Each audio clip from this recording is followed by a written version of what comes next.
news stories from our region and the state. Tonight, a boost for businesses with signs of a turnaround in the retail slump.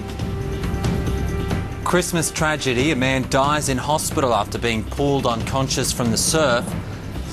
And police charge dozens of drivers in a huge road safety blitz. Good evening, I'm Matthew Snelson. And I'm Kerryn Johnston. Also tonight, the clean-up continues after devastating floods. And a sad Christmas at the RSPCA. There are signs of a turnaround in the retail slump, with plenty of shoppers out grabbing some end-of-year bargains. Generation Y is leading the charge, while the baby boomers have tightened the purse strings. A man pulled from the water at Pucky's Beach near North Wollongong last Thursday has died in hospital. The Fig Tree man was dragged from the water after getting into trouble while swimming with a friend at the unpatrolled beach late in the afternoon. Emergency crews performed CPR on the man several times before he was taken by ambulance to Wollongong Hospital. The 30-year-old died late on Christmas Day. Coming up next on Win News, 2 men rescued from rough seas. And a plea from the Salvation Army after donors dump rubbish at the charity's doorstep.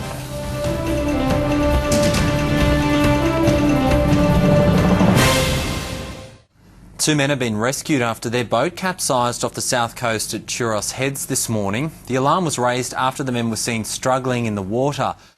Sport is next with Amy Taylor, and some of the world's best lawn bowlers visit the Illawarra. That's right, Kerryn. They're taking part in the South Pacific Championships. Also, injury concerns for the Wollongong Hawks, and rough seas put a dent in the hopes of crews in the Sydney to Hobart.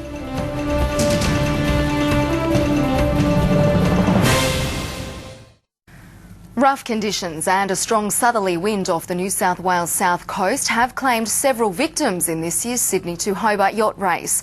Overnight, 3 crews had to retire after their vessels were damaged by strong winds, taking the total number of boats to pull out of this year's race to 16. And that is the day in sport, Kerryn. Thanks, Amy. Coming up after the break, all the weather details.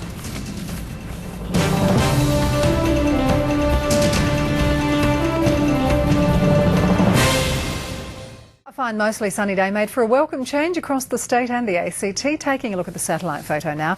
Moist northeasterlies are feeding a trough over Queensland and New South Wales, generating areas of rain and a few thunderstorms.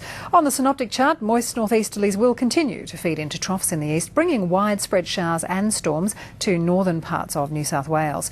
Taking a look at today's temperatures, Orange reached 27 degrees, Dubbo 29, 28 for Bathurst, Bowral 23, Wollongong up to 22 degrees, 25 for Nowra, Batemans Bay 24 and Bega 28 degrees.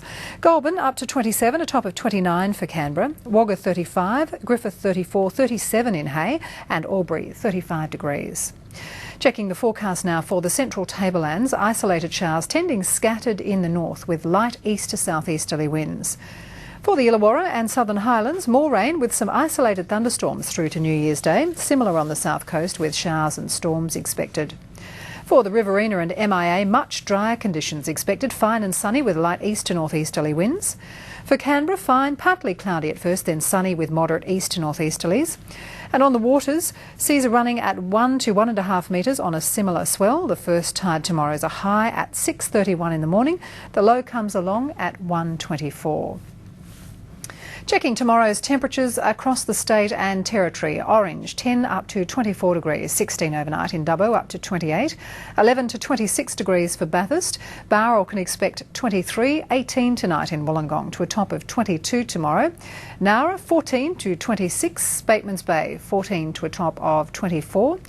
Bega 27 degrees, the same for Goulburn, Canberra 12 to 29, a high of 34 for Wagga, Griffith up to 34 also, Hay 22 to 36 and 36 also for Albury. Finally tonight, a very special exhibition is under construction at the Temora Aviation Museum. Visitors will soon be able to hear the stories of Australia's war veterans. Hundreds of past airmen and women have been interviewed for the new display, which honours Australia's aviation history. And that is Win News for Tuesday the 28th of December. Join us again tomorrow for the best hour of news from 6. From the Win News team, thanks for watching. Good night. Good night.